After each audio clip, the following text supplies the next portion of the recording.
أما بعد أعوذ بالله السميع العليم من الشيطان الرجيم بسم الله الرحمن الرحيم أفلا يعلم إذا بؤسر ما في القبور وحصل ما في الصدور إن ربهم بهم يومئذ لخبير صدق الله العظيم صدق رسوله النبي الكريم إن الله وملائكته يصلون على النبي يا أيها الذين آمنوا صلوا عليه وسلموا تسليما الصلاة والسلام عليكم وعلى آلك وأصحابك يا سيدي يا حبيب الله اللهم صل على سيدنا ومولانا محمد معدن الجود والکرم وآلہ وصحبہ وبارک وسلم۔ تمام تعریفیں اللہ تعالیٰ جل مجدہ الکریم کے لیے، ہر قسم کے درود و سلام نبی مکرم سید عالم صلی اللہ علیہ وسلم کی ذات والا صفات کے لیے حمد و صلاۃ کے بعد اللہ تبارک و تعالیٰ نے قرآن مجید میں فرمایا افلا یعلم اذا بؤسر ما فی القبور، فرمایا کیا تو نہیں جانتا کہ جب وہ ساری چیزیں اٹھائی جائیں گی جو قبروں کے اندر موجود ہیں، وہ اٹھایا جائے گا، وہ باہر نکالا جائے گا جو قبروں میں ہے، وحصل ما فی الصدور، اور جو حقیقتیں تمہارے سینوں میں چھپی ہیں وہ کھول دی جائیں گی، جو راز تمہارے اندر دفن ہیں وہ سارے فاش کر دیے جائیں گے۔ ان ربہم بہم یومئذ لخبیر، فرمایا بے شک تمہارے رب کو اس دن کی ساری خبر ہے، اسے پتہ ہے اس دن کیا ہونے والا ہے۔ انسان اپنی زندگی میں بہت سارا میک اپ کر کے رکھتا ہے، اپنے اوپر بہت سارے خول چڑھا کے رکھتا ہے، دولت کے، اقتدار کے، تعلیم کے، جھوٹ کے، ملمہ سازی کے۔ وہ جو بنا ہوتا ہے دراصل وہ ہوتا نہیں، اس کے لفظوں پہ، زبان پہ کچھ باتیں اور ہوتی ہیں اور سینوں کے اندر راز کچھ اور ہوتے ہیں۔ اللہ فرماتے ہیں وَحُصِّلَ مَا فِي الصُّدُورِ، میں وہ حقیقتیں باہر نکالوں گا جو تمہارے سینوں کے اندر چھپی ہوئی، راز کھلیں گے قیامت کے دن، راز کھلیں گے۔ راز دنیا میں بھی کھل جائے تو بندہ پریشان ہوتا ہے، لیکن نبی پاک علیہ السلام نے اس بات پر کس قدر زور دیا، فرمایا مسلمان کی پردہ پوشی کرنا، اللہ تمہاری پردہ پوشی کرے گا۔ راز نہ کھولنا، اس کا مطلب ہے راز کھولنے کا بڑا نقصان ہوتا ہے۔ کسی کا راز اگر تمہارے پاس ہے تو اس راز کو راز رکھنا حضور نے جاسوسی سے منع کیا، فرمایا کسی کا تجسس نہ کر، ڈھونڈنا اس میں عیب کتنے ہیں۔ فرمایا اگر تو کسی شخص کے عیب تلاش کرے گا تو اللہ تجھے رسوا کر دے گا۔ منع فرمایا، پرہیز کرنے کا حکم دیا۔ آپ کو پتہ ہے کسی کے گھر میں جھانکنا بڑا سخت شریعت میں ممنوع ہے، آپ کسی کے گھر جھانک نہیں سکتے۔ بزرگ فرماتے ہیں اگر کسی نے کسی کے گھر جھانکا تو سامنے والے کو اجازت ہے کہ وہ نوکیلی چیز لے کے اس کی آنکھیں نکال دے۔ کیوں کسی کی پردہ داری، اس نے پردہ دری کرنے کی کوشش کی؟ جو چھپی ہوئی چیزیں ہیں انہیں چھپا رہنا چاہیے۔ یہی بہتر ہے کہ پردوں میں وہ پردہ پوش رہے، اگر وہ پردہ اٹھا دے تو پھر کسے ہوش رہے۔ جو چیزیں جہاں ہیں انہیں ٹٹولنے کی کوشش نہ، ہمیں بڑا شوق ہے جاسوسی کا۔ ہمارے ملک میں جب سے سوشل میڈیا آیا ہے تب سے تو ہر چیز وائرل ہونے لگ گئی ہے نا، اب تو فٹافٹ جو بھائی چھوڑ دیں تھوڑی دیر کے لیے۔ ایسی خبریں بھی میدان میں لائی جاتی ہیں جن خبروں کا کوئی وجود سرے سے ہے ہی نہیں۔ کیا ہم نے حساب نہیں دینا اللہ کی بارگاہ میں؟ وہ بات، وہ خبر جس کا پوری طرح کوئی وجود ہی نہیں۔ میڈیا چینل بہت زیادہ ہیں، میری ان سے اپیل ہے کہ خدا را خبر کو خبر بنا کے چلائیں، جو خبر ہے ہی نہیں اس کو آپ نے کیسے خبر بنا کے چلا دیا۔ آپ لوگوں کی پردہ دری نہ کریں، آپ عزتوں کے محافظ بنیں۔ جو بات جس کی کوئی حقیقت ہی نہیں ہے اس کو اتنا مسالہ لگا کے میدان میں لانا، کہ ہم ڈرتے نہیں اللہ تعالیٰ سے؟ بلیک میل کر کے لوگ ایک دوسرے کو وقت گزار رہے ہیں، یہ مسلمان کا طریقہ نہیں ہے۔ میرے عزیز، جب راز کھلتے ہیں تو نقصان ہوتا ہے، جب راز کھلتے ہیں تو نقصان ہوتا ہے۔ راز رکھے۔ میرے نبی پاک علیہ السلام نے ایک نصیحت فرمائی ہے، ذرا غور سے آپ نے سنی یہ بات۔ حضور نے فرمایا اگر تم کوئی کبیرہ گناہ کر بیٹھو تو اس کا اعلان نہ کرو۔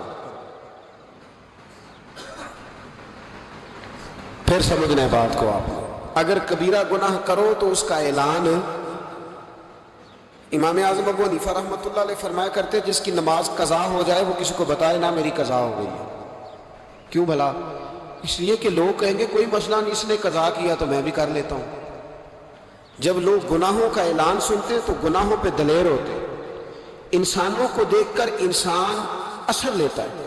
جب آپ کسی کو کہیں گے نا کہ میں نے یہ بھی میں تو بڑا کچھ کرتا ہے، ہمارے ہاں تو اللہ تعالیٰ معاف کرے کہ سیانے بندے بڑے فخر سے بتاتے ہیں میں یہ بھی کیا کرتا تھا، میں نے سب کچھ کر کے دیکھا ہے، بڑے پاپ کیے، سارا کچھ کیا۔ یہ بتانے والی بات ہے، وہ فخر والی بات ہے، شرم والی بات ہے، اور آپ دلیری سے بتا رہے ہیں۔ یہ تو وہ مقام تھا جہاں زبان لڑکھڑانی چاہیے تھی بات کرتے، آپ دلیری سے بتا رہے ہیں میں نے سارے رنگ دیکھے ہیں زندگی کے۔ یہ وہ کمال ہے؟ یہ تو کافر، جابر، فاسق، ظالم، لٹیرے سارے یہ کام کرتے، کوئی دکھانے سنانے والی بات ہے؟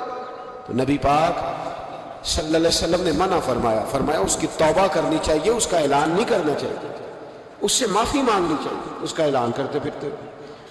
تو راز ہے سینوں میں، عیب ہیں لوگوں کے چھپے ہوئے۔ دنیا میں بھی اگر عیب کھل جائے نا، دنیا میں بھی تو بڑی مشکل بن۔ میرے پاس ایک بچہ آیا، کچھ لوگوں کا درد انسان کو درد مند کر دیتا ہے۔ MBA اس بچے کی تعلیم، بڑا قابل نوجوان، اور لب و لہجے میں بڑی شائستگی، گفتگو میں بڑا دھیما پن، لگتا ہے کہ تعلیم نے اثر دکھایا ہے، لفظوں کے گورکھ دھندے میں نہیں رہا، اس نے کچھ سیکھا بھی ہے کتابوں سے۔ اس نے ایک مسئلہ پوچھا، کہنے لگا اگر کوئی والد ساری جائیداد اپنی بیوی کے نام کرا دے تو اولاد کے لیے کیا حکم ہے اس میں؟ تو میں نے کہا کہ وہ اللہ کو جواب دے گا، اولاد سختی تو نہیں کر سکتی، لیکن اس کو چاہیے نہ تھا ایسا کرتا، اس لیے کہ نبی پاک علیہ السلام نے فرمایا فاتقوا اللہ فاعدلوا اولادکم، اللہ سے ڈرو، اپنی اولاد میں انصاف کرو۔ تو میں نے اس کو کہا کہ یہ آپ نے کس طرح کا مسئلہ پوچھا ہے؟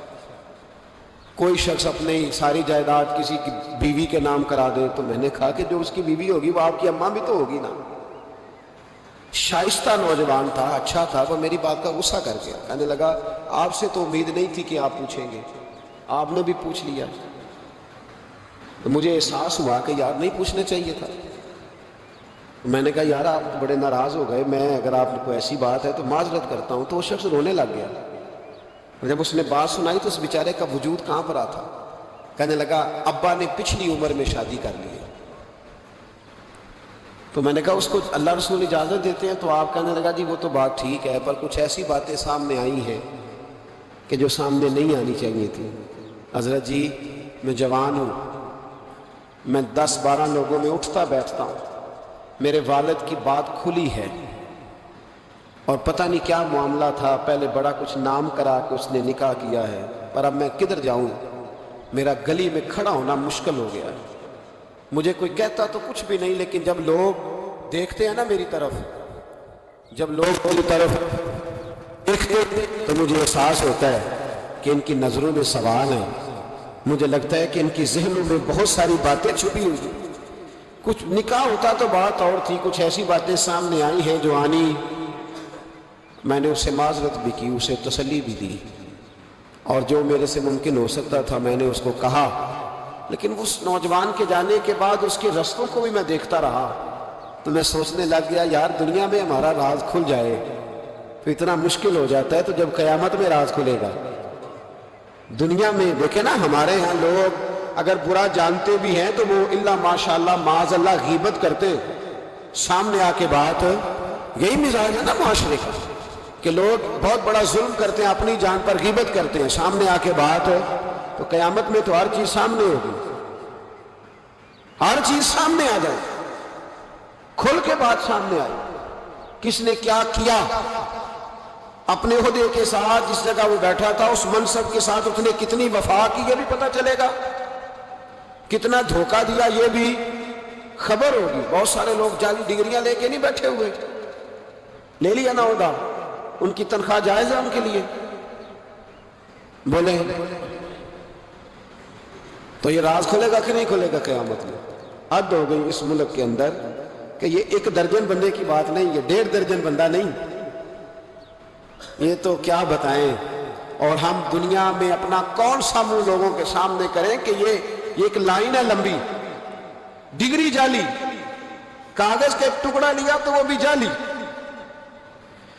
میرے عزیز یاد رکھیں اور ضرور اس پر غور کریں، یہ چیزیں جب قیامت میں کھلیں گی تو مسائل پیدا کریں گی، اور اللہ کہتا ہے میں کھولوں گا، میں یہ تمہاری چیزیں، جو ٹیچر، جو ڈاکٹر، جو کلرک، جو بیوروکریٹ 2 سال کی چھٹی لے کے سیر کرنے چلا جاتا ہے اور وہاں لکھ کے دے جاتا ہے کہ مجھے بخار چڑھا ہوا ہے، میں تو بڑا سخت بیمار ہو گیا ہوں، تو میرے اندر کا سارا نظام گڑبڑ ہو گیا، دوائی لینی ہے، ٹھیک ہے چھٹی مل گئی، قانون میں کمزوریوں کا فائدہ اٹھایا، تو جب قیامت میں راز کھلے گا کہ یہ تو سیر کرنے گیا تھا، موج کرنے گیا تھا۔ یہاں تو لوگ نوکری لے کے خوشحال ہو جاتے ہیں، کہتے ہیں جی اللہ کا بڑا فضل ہے، میں 2 گھنٹے جاتا ہوں۔ میں نے کہا فضل نہیں، یہ آزمائش ہے، یہ شرم والی بات ہے جو دلیری سے تو کہہ رہا ہے، یہ شرم حیا والی بات ہے۔ تو 8 گھنٹے کی، میں نے پہلے بھی بتایا تھا، محدث اعظم پاکستان حضرت مولانا سردار احمد صاحب رحمۃ اللہ تعالیٰ علیہ ایک استاد کو رکھنے لگے ادارے میں پڑھانے کے لیے۔ استاد کے ساتھ وظیفہ طے ہوا، سمجھ لیں کہ 10,000 روپیہ تجھے ماہانہ دیں گے، صبح 8 بجے سے لے کر 1 بجے تک تمہیں پڑھانا ہے۔ استاد نے سائن کر دیے پڑھاؤں گا، تو آپ فرمانے لگے استاد جی آپ روٹی نہیں کھائیں گے اس دوران، پیشاب نہیں آئے گا آپ کو، پانی نہیں پیئیں گے؟ حضور پینا ہے، تو فرمانے لگے لکھا کیوں نہیں؟ آپ نے مسلسل 1 بجے تک بیٹھنے کا لکھ دیا ہے، تو بتائیں جب آپ پیشاب کرنے جائیں گے تو وہ آپ کا کام کہاں لکھا جائے گا؟ آپ نے لکھ کے دیا ہے کہ میں اتنی ڈیوٹی کروں گا، تو آپ کو سمجھنا چاہیے تھا، کہنا چاہیے تھا کہ میں روٹی بھی کھاؤں گا، پانی بھی پیوں گا، اگر پڑھاتے تھک جاؤں گا تو تکیے پہ لیٹوں گا بھی، کیوں آپ نے یہ معاہدہ ایسا کیا؟ تو وہ شخص کہنے لگے حضور آپ میری رہنمائی فرمائیں، اور میں یہاں لکھو کہ میں مسلسل، تو کسی بندے کی پہنچ ہی نہیں ہے کہ وہ اتنا بیٹھ سکے۔ تو ہمارے ہاں جب یہ چیزیں قیامت میں کھلیں گی تو کیا بنے گا؟ آج راز کھلتا ہے تو آزمائش کھڑی ہو جاتی ہے، وضاحتیں کر کر کے لوگ تھک جاتے، جب قیامت میں راز کھلے گا۔ میں تاجر کی بات بعد میں کروں گا، میں سیاستدان کی بات بعد میں کروں گا، میں پہلے پیر صاحب کی بات کرتا ہوں، پہلے علامہ صاحب کی بات، میں اپنی ذات سے شروع کرتا ہوں۔ ایک شخص پیر بن کے بیٹھ گیا، علامہ صاحب درویش مصلح بن کے بیٹھ گیا، لوگوں نے اپنی عقیدتوں کی جبین اس کے سامنے جھکائی، لوگ کئی راتیں اس کے سامنے ہاتھ باندھ کے کھڑے رہے، اس کے لیے لوگوں نے محبت کے سارے تقاضے پورے کیے، اپنی جیب کاٹ کے اس کی خانقاہ کو چلایا، اپنی جائز کمائی اس کے ہاتھ پہ رکھ کے لوگوں نے ایک ادارہ چلانے کے لیے اسے کہا، لوگوں نے اس کی گاڑی کو چوما۔ میں لاہور میں تھا چند دن پہلے، تو گٹر کے اندر گاڑی کا ٹائر چلا گیا، تو میں نے بچے سے کہا کہ کوئی ایسی چیز منگائی جائے، کوئی لکڑی ایسی ہو جائے جو پیچھے رکھی جائے تو گاڑی کو پیچھے موڑیں گے۔ آپ یقین کریں 5-6 لوگ دوڑے آئے، انہوں نے کہا ہم اٹھاتے ہیں آپ گاڑی پیچھے کریں، تو میں نے کہا کپڑے بھر جائے، کہنے لگے حضرت صاحب چھوڑیں کپڑے بدل بھی جائیں گے، ہمیں اللہ نے موقع دیا۔ تو ان لوگوں کے منہ تک وہ پانی جا رہا تھا، لیکن وہ گاڑی اٹھا رہے تھے، تو ہم لوگوں نے حساب نہیں دینا ان عقیدتوں کا، ان محبتوں کا جواب نہیں دینا؟ اتنی عقیدت کو شخص کرے کہ وہ گندا پانی منہ تک لے جانا پسند کرے کہ یہ شخص نیک ہے تو میں نے اس کی نوکری کرنی ہے، تو اگر وہ شخص جھوٹا ہو، اگر وہ شخص بنا ہوا ہو، اگر وہ اپنا قد اونچا کرنے کے لیے مذہب کا نام استعمال کر رہا ہو، مذہب اس کا مشن نہ ہو، بلکہ مذہب پیسے کمانے کے لیے اس نے اختیار کیا ہو، دولت کٹھی کرنے کے لیے، تو آج تو چلو ٹھیک ہے لوگ بیچارے عقیدتوں اور محبتوں کا خراج دیتے رہیں گے، لیکن وَحُصِّلَ مَا فِي الصُّدُورِ، جب قیامت میں پردہ کھلے گا، قیامت میں پردہ کھلے گا۔ میں نے کہا تھا کچھ جمعے پہلے، پھر بات دہراتا ہوں، ایک درویش شخص ہیں، وہ کہتے ہیں میں زندگی میں کبھی نہیں کام پا، پر ایک طوائف مجھ پہ راشا طاری کر گئی، طوائف، کہتے ہیں میں نے جبہ کبہ پہنا تھا، طوائف میرے پاس سے گزر گئی تھی، تو میں نے اس کو کہا کہ بچے باز آ جا، اللہ اللہ کیا کر، چھوڑ دے، تو اس نے نقاب آگے کر لیا، کہنے لگی بابا میں تو آپ کی بات پر عمل کروں گی، پر ایک جملہ کہنے کی اجازت ہے؟ تو میں نے کہا بیٹی کہہ لو. تو کہنے لگی بابا میں تو جو نظر آ رہی ہوں نا وہی ہوں, جو نظر آتی ہوں وہی کہلاتی ہوں. تو بتا تو جو کہلاتا ہے وہ جو نظر آتا ہے وہی کہلاتا ہے کہ کچھ اور بھی ہے؟ تو کہلاتا کچھ ہے اور بنا ہوا ہے کچھ اور. تو بھی دیکھ کہ تو وہی ہے جو تو کہلاتا ہے. کیا حساب نہیں دینا لوگوں نے؟ باہر نہیں آئیں گی یہ ساری چیزیں؟ تمہیں بڑا دھوکہ اور کوئی چیز نہیں ملی استعمال کرنے کو. جب الیکشن آیا تو اسلام زندہ باد, جب الیکشن آیا تو اسلام زندہ باد, اور اس کے نام پہ ووٹ اور اس کے نام پہ سارا کچھ. اور جب تھوڑا سا اللہ تعالیٰ خیر فرمائے حالات بدل گئے, 2-3 سیٹیں مل گئیں, تو پھر کسی بھی حکومت کے پاس جا کے 2 وزارتیں لے لی. میرے پاس بھی لوگ آتے رہتے ہیں. ہماری قوم کو سب کو سیاستدان بنا دیا گیا ہے. اس طرح سیاستدان کا کوئی پتہ نہیں نا کس پارٹی کا ہے, اس طرح عوام کا بھی اب یہ سارا نفاق ان لوگوں نے برپا کیا ہے. یہ ان لوگوں نے لوگوں میں بات اچھالی ہے. لوگ بھی اس کو بھی کہہ دیتے ہیں تیرے ساتھ ہیں, اس کو بھی کہہ دیتے ہیں. کیا کریں؟ ان کے شر سے بچنے کے لیے ایسا کریں, ورنہ شر پھیلاتے ہیں. ایک صاحب میرے پاس آ گئے.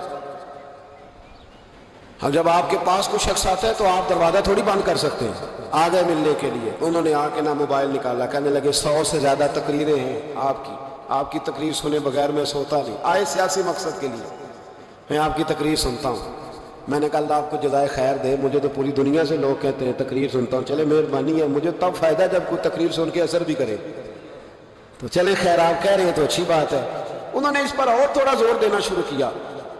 تو کئی دفعہ نا تکلیف ہوتی ہے کہ یار آپ کیا سمجھتے ہیں, سامنے والا پاگل ہے, بیوقوف ہے, اور جو ساتھ لے کے آنے والے ہوتے ہیں وہ بھی خیال نہیں کرتے ہم کیا کہہ رہے ہیں. آپ پاگل سمجھ رہے ہیں سامنے والے کو کہ آپ جھوٹی تعریف کریں گے سامنے والا مان جائے گا. ڈرنا چاہیے اللہ تعالیٰ سے. یہ بڑی تکلیف. یار وہ جو آپ نے ایک موقع پہ کہا تھا, میں نے اسے کہا, میں نے کہا صاحب آپ نے 10 دفعہ کہا ہے تو میں نے سن لیا ہے, لیکن مجھے 1% بھی خوشی نہیں کہ آپ مجھے سنتے. یہ کام آپ الیکشن کے بعد آ کے میرے ساتھ کرتے تو مجھے بڑی خوشی ہوتی, مجھے تسلی ہوتی کہ آپ واقعی مجھے سنتے ہیں. یہ کیا بات ہوئی؟ پتہ نہیں اب آپ کس کس کو جا کے یہ کہیں گے, کس کس کے ساتھ آپ یہ زاویہ نگاہ لگائیں گے. جو تجھے دیکھ کے پھر کسی اور کو بھی دیکھے, جو تجھے دیکھ کے پھر کسی اور کو بھی دیکھے, تماشائی ہے وہ طالب دیدار نہیں. تو میں نے کہا آپ تماشائی بن کے نہ آئے, مہربانی فرمائیں, جائیں کہیں اور جا کے. کیا سمجھا لوگوں نے؟ جس طرح کا موڈ آئے گا جس کے ساتھ آپ جائیں گے. اب تو اتنا ماحول عجیب ہو گیا. پہلے کو کسی بزرگ سے ملتا تھا نا, کسی کو نیک سمجھ کے تو کہتا تھا حضرت میرے لیے دعا کرنا. اب کو ملتا ہے تو کہتا ہے حضرت جی آؤ ویکھیا جی تہاڈی سیلفی لینی ہے. یہ کون سا دین؟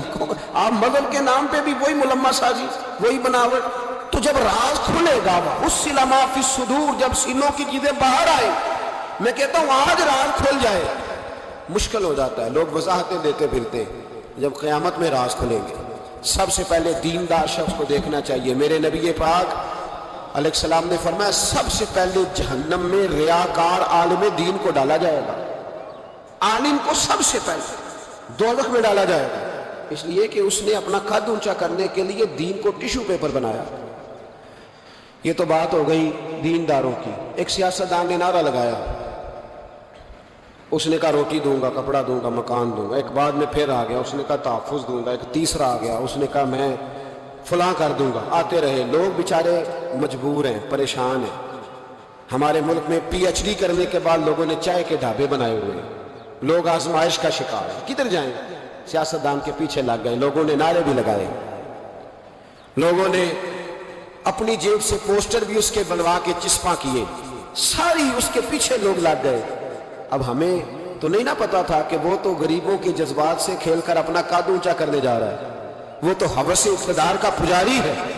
وہ تو صرف کرسی کے لیے لوگوں کے جذبات سے کھیل رہا تھا.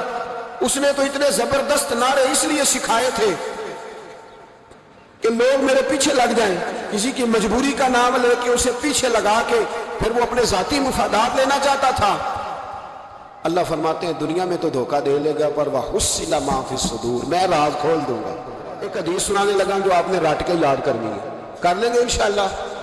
بولیے سارے کہیے انشاءاللہ. کر لیں گے یاد ماشاءاللہ سے؟ سنیں, ابو داؤد شریف میں, ترمذی میں حدیث ہے. نبی پاک علیہ السلام نے فرمایا کچھ لوگوں کی پشتوں پر اللہ قیامت میں جھنڈے گاڑ دے گا. پشت ہوتی ہے نا, پشت, مقعد, سری, اس پر اللہ جھنڈا گاڑ دے گا، وجود کے ساتھ لگا دے گا۔ حدیث صحیح عرض کر رہا ہوں، حضرت انس بن مالک رضی اللہ تعالیٰ عنہ حدیث کے راوی ہے، فرمایا جھنڈا پشت کے ساتھ گاڑ دیا جائے گا، اونچا جھنڈا ہوگا قد سے۔ تو لوگ سارے کہیں گے یا اللہ یہ کون ہے، کون ہے یہ؟ تو رب کریم فرمائے گا یہ اپنی قوم کا غدار ہے، یہ اپنی قوم کا، ان کے جھنڈے یہاں نہیں لگیں گے، ان کے جھنڈے وہاں بھی لگیں گے۔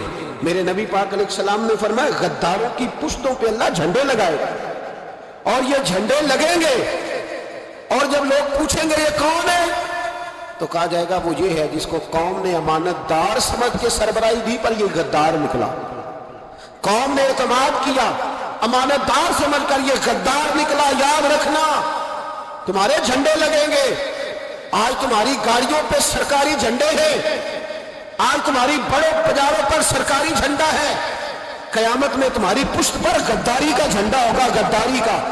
اور میرے نبی پاک علیہ السلام نے فرمایا غریبوں کو اللہ قوت دے دے گا، اور جو تکبر کرنے والے تھے انہیں اللہ کیڑیوں کی شکل عطا کرے گا، چیونٹیوں کی شکل، کیڑے مکوڑے بنا دے، اور غریب پیروں کے نیچے مسل کے جائے گا۔ وقت تھوڑا رہ گیا۔ وَحُصِّلَ مَا فِي الصُّدُورِ، فرمایا تمہارے سینے کے سارے راز اللہ باہر نکال دے گا، فاش ہو جائے گی ہر چیز، کھل جائے گا سارا، آئینہ باہر آئے گا، تمہیں وہ سارا کچھ بھگتنا ہے۔ کتنے بادشاہ گزرے آپ کے ملک میں، کتنوں کی قبروں پہ لوگ فاتحہ پڑھنے جاتے ہیں، کتنے ہیں جن کا اب نام ہوتا ہے، تصویریں لگی ہوئی ہیں پارلیمنٹ میں، اس سے زیادہ کوئی شے ختم ہو گئی بات۔ کدھر گئے ہمارے تو نوجوانوں کو یاد بھی نہیں، کیا کیا کسی نے کمال کر لیا وزیر اعظم بن کے، کیا اس نے کر لیا، ختم ہو گئی بات۔ خدا را جو آپ ہیں آپ وہی بیان کریں، دھوکہ نہ دیں، ورنہ یہ راز جب کھلے گا۔ میرے نبی پاک علیہ السلام نے فرمایا بہت بڑا تاجر قیامت میں اللہ کی بارگاہ میں کھڑا کیا جائے گا، اللہ اس کے بچوں کو بھی بلائے گا، کہے گا تمہیں پتہ ہے تمہارا مال حرام ہے، ناجائز ہے، تمہارے باپ نے دھوکے سے کمایا ہے۔ تو نبی پاک علیہ السلام نے فرمایا، امام سیوطی نے حدیث لکھی ہے، نبی پاک فرمانے لگے وہ اولاد اپنے باپ پہ مقدمہ کر دے گی، وہ جن کو دے گیا نا کہ وہ والا پلاٹ بھی تیرا، وہ والا بھی تیرا، وہ والا بھی، وہ مقدمہ کر دے، وہ کہیں گے اے اللہ ہم نے اسے کہا تھا ہمیں ناجائز مال دے، اس سے پوچھ اس نے کیوں کمایا۔ میرے مصطفیٰ کریم علیہ السلام فرماتے ہیں احد پہاڑ کے برابر اس کی نیکیاں ہوں گی، لیکن جرم یہ ہوگا کہ کمائی حرام تھی، تو اللہ کریم ان بچوں کے مقدمے کی وجہ سے باپ کو جہنم میں داخل کر دے گا۔ یہاں وہ سخی بھی بن کے گیا، یہاں وہ کہتا، وہ کہانیاں سنایا کرتا تھا کہ میں بڑی محنت سے آگے گیا ہوں۔ وَحُصِّلَ مَا فِي الصُّدُورِ، میں تمہارے سینوں کی چھپی چیزیں راز کھول دوں، راز فاش ہو، تمہیں ہر چیز دیکھنی پڑے گی۔ میرے رسول پاک علیہ السلام کی ایک حدیث بڑی انفرادی ابن حجر نے لکھی، میں تو اس حدیث کو پڑھ کے میں نے کتاب بند کر دی، میں نے کہا اللہ ہمیں معاف کرے۔ نبی پاک علیہ السلام نے فرمایا جس کو امین بنایا گیا اور اس نے خیانت کی، وہ کسی جگہ کا بھی امین تھا، وہ ممبر رسول کا امین تھا یا ڈاکٹر کی کرسی کا، وہ کسی سکول کے ادارے کا امین تھا یا حکومت میں کسی عہدے پہ، جسے امین بنایا گیا، توجہ ہے میری بات پر، جسے امین بنایا گیا اس نے خیانت کی، تو اس نے جس چیز کی خیانت کی ہوگی وہ چیز قیامت کے دن اس کی گردن کے ساتھ لٹکی ہوئی ہوگی، گردن کے ساتھ۔ محبوب فرمانے لگے ایک شخص آئے گا اس کی گردن پر اونٹ بیٹھا ہوگا، اور حدیث کے لفظ یہ ہیں، حضور فرماتے ہیں مجھ سے فریاد کرے گا کہ یا رسول اللہ میری مدد کرے، تو میں اسے کہوں گا میں نے تجھے سمجھایا نہیں تھا، اب تیرے بارے میں اللہ فیصلہ کرے گا۔ پھر ایک اور شخص آئے گا تو اس کی گردن کے ساتھ، اس نے چونکہ گھوڑے چرائے تھے تو اس کی گردن کے ساتھ گھوڑے لٹکے ہوئے ہوں گے، گھوڑے، اللہ اکبر، تو وہ فریاد کرے گا حضور میری مدد کرے۔ ذرا یہ چیزیں بھی جاگ کے سنا کرے۔ آپ شفاعت رسول کے موضوع پر نعرے لگاتے ہیں، پہلے یہ بھی تو دیکھیں نا حضور سفارش کریں گے کس کی، اس پر بھی ذرا غور فرمائیں۔ وہ جو سبحان اللہ ماشاءاللہ والا عنوان ہوتا ہے اس میں کہتے ہیں ماشاءاللہ جی آج تو پتہ چل گیا جنتی ہیں۔ وہ بھائی جنت کی سڑک پہ بھی تو چڑھنا ہے کہ نہیں، وہ رستہ بھی اختیار کرنا ہے کہ نہیں، کہ آپ کا خیال یہ ہے کہ آپ کو ہیلی کاپٹر کے ذریعے جنت میں ڈال دیا جائے، کچھ کرنا نہ پڑے۔ عزیز بھائی، میرے نبی پاک علیہ السلام فرمانے لگے کچھ لوگ ایسے ہوں گے کہ ان کی گردنوں کے ساتھ بکریاں ممنا رہی ہوں گی، گدھے ہنہنا رہے ہوں گے، فرمایا وہ فریاد کریں گے تو میں کہوں گا تمہیں سمجھایا نہیں تھا، اور پھر حضور فرماتے ایک شخص آئے گا جس کی گردن کے ساتھ اژدہا بندھا ہوگا، اس کے منہ کو ڈسے گا تو وہ کہے گا اسے پیچھے ہٹاؤ، اور پھر اس سے کہے گا اژدہے سے تو ہے کون؟ تو وہ کہے گا میں تیرا وہی مال ہوں جسے تجوری میں سنبھال کے رکھتا تھا، آج میں تیری گردن سے لپٹ گیا ہوں تو کہہ رہا ہے پیچھے ہٹ جا۔ بھائی راز کھلے گا، آپ یقین کریں اچھے لوگوں کے جب راز کھلیں گے قیامت میں تو موج لگ جائے گی۔ راز صرف بروں کے نہیں کھلیں گے، اچھے لوگوں کے بھی راز ہے۔ توجہ ہے میری بات پر؟ حضرت اویس کرنی بھی آئیں گے جو ساری زندگی راز میں رہے، تو میرے نبی پاک فرماتے ہیں اس شخص نے مکان نہیں بنایا، گھر نہیں بنایا، لیکن جناب اویس کرنی جب جنت میں داخل ہوں گے تو اللہ 70,000 فرشتوں کا جلوس انہیں عطا فرمائے گا۔ اللہ انہیں 70,000 فرشتوں کا جلوس دے گا، اس جلوس میں وہ جنت میں جائیں گے، ان لوگوں کو اللہ شانیں دے گا، فرمایا راز کھلے گا، راز۔ قیامت کے دن کچھ لوگ ان کے چہرے 14ویں کے چاند کی طرح چمکیں گے، اور انبیاء اور علماء ان کو دیکھ کر رشک کریں گے، کون ہے؟ میرے مصطفیٰ کریم علیہ السلام فرماتے ہیں رب کریم فرمائے گا یہ میرے محبوب کی امت کے وہ نیک لوگ ہیں جس سے بھی محبت کرتے تھے اللہ کی رضا کے لیے کرتے تھے، اور جس سے بھی انہوں نے زندگی میں دشمنی رکھی صرف ہے اللہ کی رضا کے لیے۔ اب یہ اللہ کی رضا والا معاملہ کہاں تھا؟ ان کے سینے کے اندر، اس کی جزا انہیں قیامت میں ملے گی۔ کچھ لوگوں کا راز کھلے گا، انہیں بڑا لطف آئے گا، بڑا مزہ آئے گا۔ حضرت عمر بن عبدالعزیز بادشاہ تھے، لیکن صوفیاء ان کے اقوال کو بطور اسباب کے پڑھتے ہیں، تربیت کے لیے ان کے اقوال اور احوال سنائے جاتے ہیں۔ حضرت عمر بن عبدالعزیز کے زمانے میں نا ایک سید صاحب کہتے میری 4 بیٹیاں تھیں تو مجھے ضرورت تھی، میری کوئی مدد نہیں ہو رہی تھی، میں درود شریف پڑھتے پڑھتے سو گیا تو مجھے خواب میں محبوب پاک کا دیدار نصیب ہوا۔ میں نے استغاثہ پیش کیا کہ حضور پریشان ہوں، بیٹیوں کا باپ ہوں، تو نبی پاک علیہ السلام نے فرمایا تو عمر بن عبدالعزیز کے پاس جاؤ۔ عمر بن عبدالعزیز وہ باکمال شخص ہے جو روزانہ 10 سپارے قرآن پاک کے پڑھتا ہے، 10,000 بار مجھ پر درود و سلام پڑھتا ہے۔ کتنے سپارے؟ ہم تو خیر سارے مصروف ہیں، 10 لائنیں بھی نہیں پڑھ سکتے، ہم تو بڑے بیزی لوگ ہیں۔ ہم قرآن شریف پڑھیں گے تو فیس بک کون چلائے گا؟ ہم اگر قرآن شریف پڑھیں گے تو وہ واٹس ایپ پہ ٹائم کون دے گا؟ ہم تو بیزی ہیں، بہت زیادہ مصروف ہیں۔ ہم اگر تھوڑی دیر قرآن شریف کھولیں گے تو وہ جو سیاسی تبصرہ سارا دن کرنا ہوتا ہے وہ کوئی گرنا نہ جائے کوئی آسمان سے چیز، ہم تو مطلب بیزی ہیں۔ بادشاہ وقت کے بادشاہ 10,000 مرتبہ درود و سلام، اللہ اکبر۔ بس بندہ ارادہ کر لے تو اللہ اسے موقع بھی عطا فرمائی دیتا ہے، اللہ اس کی مدد کرتا ہے۔ 10,000 بار پڑھتے تھے تو نبی پاک علیہ السلام نے کیا خوبصورت بات ارشاد فرمائی۔ محبوب فرمانے لگے 2-4 دن پہلے نا عمر بن عبدالعزیز نے 3,000 درود شریف کم پڑھا ہے، اسے جا کے کہے 500 دینار جرمانہ دے، وہ 500 لے آ تیرا کام بن جائے گا۔ جناب عمر بن عبدالعزیز کے پاس وہ سید صاحب آئے، کہتے میں سمجھا کسی درویش کا نام بتایا ہے، میں سمجھا کسی خانقاہ کے سجادے کی بات ہے، کسی مسجد کے خطیب کی، کسی ادارے کے محتمم کی بات، لیکن جب میں ان کے علاقے میں آیا میں نے پوچھا عمر بن عبدالعزیز کون ہے؟ تو لوگوں نے کہا وہ تو ہمارے حکمران ہیں۔ میں نے کہا بادشاہ؟ لے چلو۔ جب میں گیا تو بڑا عالی شان جبہ، سر پر تاج، دائیں بائیں دربار میں لوگ۔ پھر میرے دل میں خیال آیا میں غلط آدمی کے پاس تو نہیں آ گیا، یہ کون شخص ہے؟ لیکن جب میں لوگوں سے پوچھا کہ یہ عمر بن عبدالعزیز ہی ہے، کہا وہی ہے۔ کہتے میں ان کے قریب گیا، دیکھو راز کھل رہے ہیں۔ کہتے میں کان میں جا کے کہا 10,000 درود شریف پڑھتے ہو؟ کہتے انہیں شاخ لگا، جھٹکا، یوں دیکھا تجھے کس نے بتایا؟ میں نے کہا کوئی ہفتہ سوا پہلے 3,000 کم بھی پڑھا ہے۔ کہتے ہیں وہ تو ٹھٹھرنے لگے، فٹافٹ میرا بازو تھاما، کونے میں لے گئے، کہنے لگے یہ تو میری بیوی کو بھی نہیں پتا کہ میں پڑھتا ہوں، یہ تو میرے خاص خادم کو بھی نہیں پتا، یہ تو میرا اور خدا کا، میرا اور مصطفیٰ کا راز ہے، اللہ رسول سے میرا راز ہے، تجھے کیسے پتا چلا؟ تو کہتے ہیں وہ سید صاحب کہتے ہیں میں نے ان سے کہا کہ جن کے ساتھ آپ کا راز ہے مجھے انہوں نے بتایا ہے، رازدار نے بتایا ہے۔ اور محبوب نے فرمایا میں سید ہوں، مجھے گھر میں ضرورت تھی، صدقہ زکوٰۃ لے نہیں سکتا، مجھے حضور نے کہا جا اسے کہا تجھے 500 دینار دے، کم پڑا درود شریف؟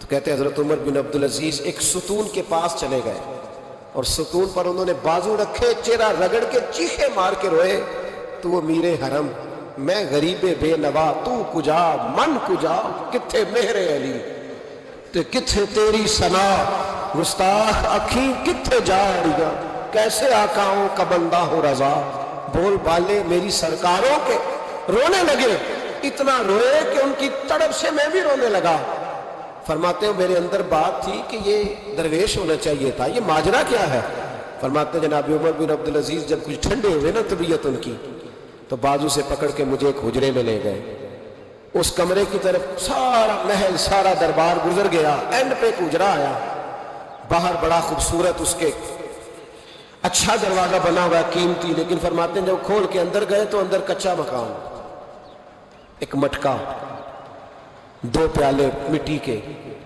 کچھ بڑے بڑے سامان پڑے ہوئے رسیاں پڑی ہوئی ہیں سینے کا سامان ہے کھجور کی چھال پڑی ہے کچھ ٹوپیاں پڑی ہیں جناب عمر بن عبدالعزیز نے چٹائی اٹھائی چٹائی سے 500 دینار نکالے اور مجھے دیے اور کہتے ہیں جب انہوں نے اوپر سے جبہ اتارا تو نیچے سے پھٹا پرانا لباس نکل آیا اوپر سے جب انہوں نے اتارا تاج تو کھجور کی چھال کی پرانی ٹوپی نکلی تو میں نے کہا حضور یہ کیا ہے سارا کچھ تو رو پڑے کہنے لگے اب تجھے رازداروں نے بتایا ہے تو میں کیوں نہ بتاؤں اب تجھے انہوں نے بتایا جو رازدار تھے تو میں کیوں نہ بتاؤں فرمانے لگے یہ جو میں نے اوپر لباس پہنا ہوا ہے نا یہ بندوں کو دکھانے کے لیے اور یہ جو میں نے اندر پہنا ہوا ہے یہ رب کریم کو دکھانے کے لیے باہر اگر میں حکومت نہ سنبھالوں اور اس طرح نہ بیٹھوں تو انصاف کون قائم کرے فرمانے لگے اللہ کی قسم 10 روپے بھی کبھی مال خزانہ سے نہیں لیے میں رات جب فارغ ہوتا ہوں تو میں اور میری بیوی یہاں آ کے بیٹھتے ہیں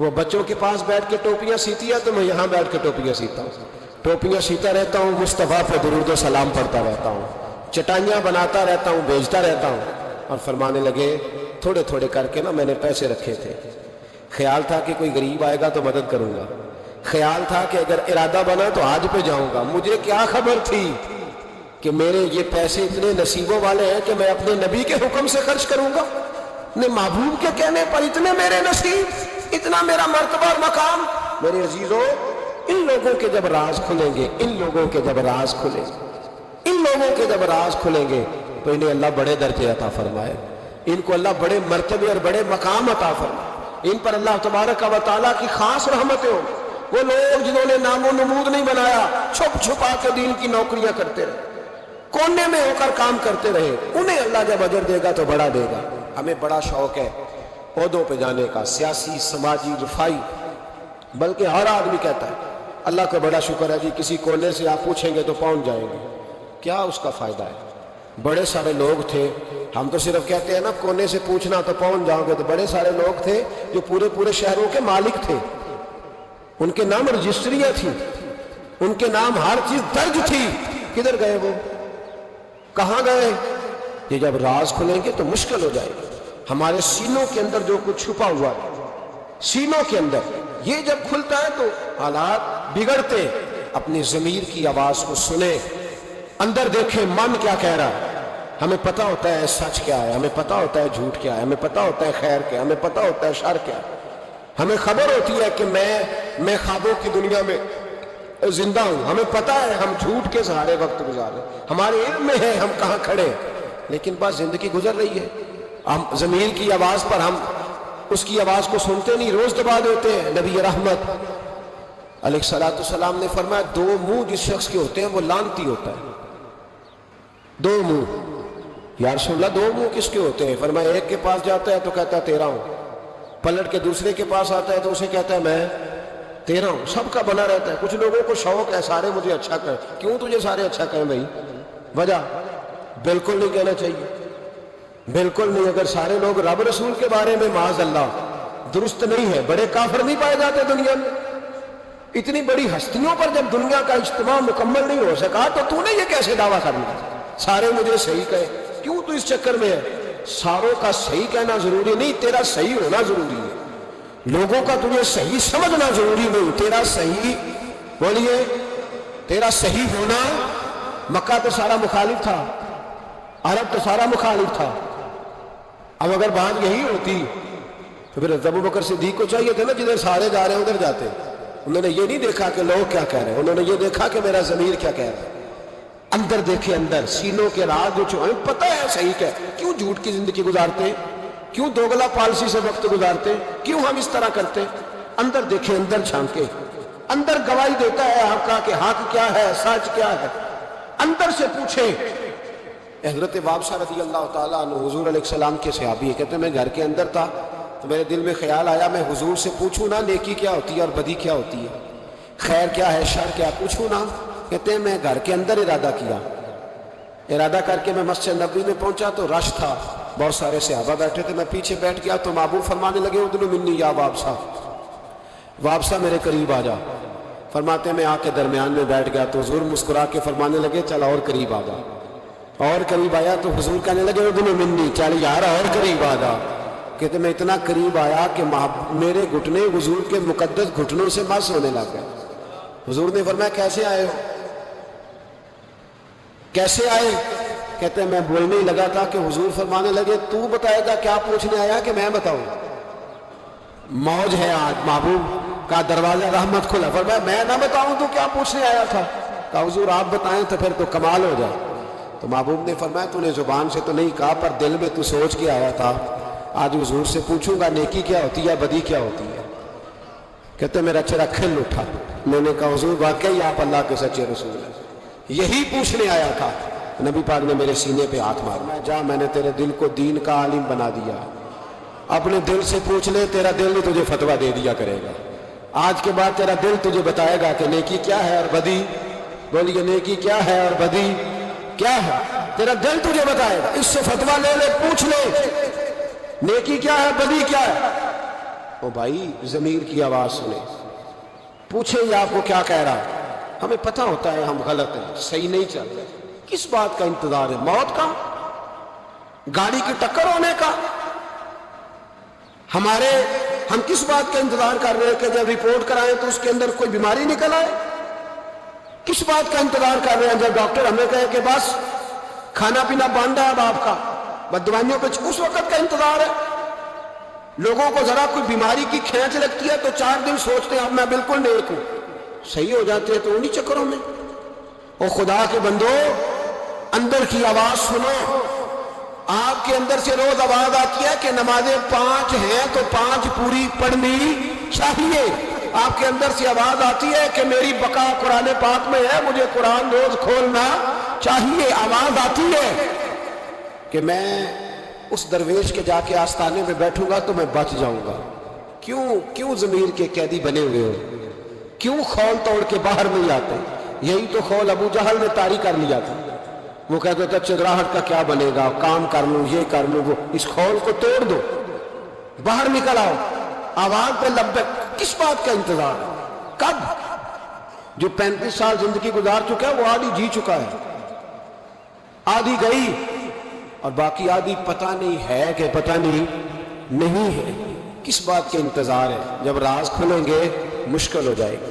اللہ بڑے موقع دیتا ہے، اللہ ہمیں سمجھنے کے بڑے موقع دیتا ہے۔ میرے نبی پاک علیہ السلام فرماتے ہیں اللہ قیامت کے دن تم سے پوچھے گا کیا میں نے تمہیں زندگی نہیں دی تھی، تمہیں شعور کی دولت نہیں دی تھی؟ اللہ تم سے پوچھے گا کیا تمہیں سوچنے کی طاقت نہیں دی تھی؟ اللہ تم سے پوچھے گا ٹھنڈے پانی سے تمہیں سیراب نہیں کیا تھا؟ کون سی ایسی نعمت تھی جو تمہارے گھر کے دروازے تک نہیں پہنچائی؟ حضرت ابو الحسن رحمۃ اللہ علیہ ایک جملہ کہا کرتے تھے اور کمال کرتے تھے، فرماتے تھے قیامت میں لمبی چوڑی بات نہیں ہوگی، 2 ہی باتیں ہوگی۔ فرماتے اللہ پوچھے گا بندے سے، او بندے میں تو تیرا تھا، تو بتا تو کس کا تھا؟ 2 ہی باتیں۔ اللہ فرمائے گا میں تیرا تھا، تو بتا تو کس کا تھا؟ اپنے اندر تبدیلی لائیں، اندر جھانکیں، یہاں راز کھل جائے تو آزمائش کڑی ہے۔ بتلائیے جب قیامت میں راز کھلے گا کتنی مشکلات ہوں گی۔ اپنے آپ کو سمیٹ لیں، استغفار کثرت سے پڑھیں، توبہ کریں ہر ماہ، اپنا رجوع اپنے رب رسول کی طرف رکھیں۔ یہ سارا دنیا کا جتنا معاملہ چل رہا ہے یہ سارا ایک چکر ہے، یہ ساری ایک آزمائش ہے، یہ اللہ نے ہمارے ذمے لگایا ہے کہ تم نے اس سے بچ کے نکلنا۔ یہ ہماری دانش مندی ہے کہ ہم اس طرف توجہ نہ دیں۔ کوئی شخص بھی ایک دن کے لیے مکان خرید کے نہیں رکھتا، وہاں وہ مکان خریدتا ہے جس میں اس نے عمر بھر رہنا ہو۔ یہ دنیا عارضی ہے، 1-1.5 دن کا میلہ ہے، اس پر مکمل خریداری کر کے جم کے نہ بیٹھ جاؤ۔ اس مکان کی طرف توجہ کرو جہاں ہمیشہ رہنا، جہاں ہمیشہ جانا۔ جتنا آپ اپنے دادا جی کا ختم دلاتے ہیں نا، آپ کے بچے بھی آپ کو اتنا ہی دلائیں گے۔ اور جتنا آپ روز کھڑے ہوتے ہیں نا دادا جی کی قبر پہ، بڑی مشکل سے بچے جاتے ہیں، پوتے کوئی نہیں جاتے، بڑی مشکل سے بیٹے، اس سے زیادہ کوئی معاملہ تو آپ کے بعد آپ کا بیٹا 50 سال تک رہے گا، بس ختم، پھر تو قبروں کے نشان تک مٹ جاتے ہیں۔ وَحُصِّلَ مَا فِي الصُّدُورِ، فرمایا میں کھول دوں گا راز۔ اس راز کھلنے سے پہلے پہلے اپنے رب کریم کی بارگاہ میں حاضر ہو جانا چاہیے، اس کے دروازے نور پر جا کر خیرات حاصل کرنی چاہیے۔ دعا کرتا ہوں جو کچھ کہا اللہ توفیق عمل عطا فرمائے۔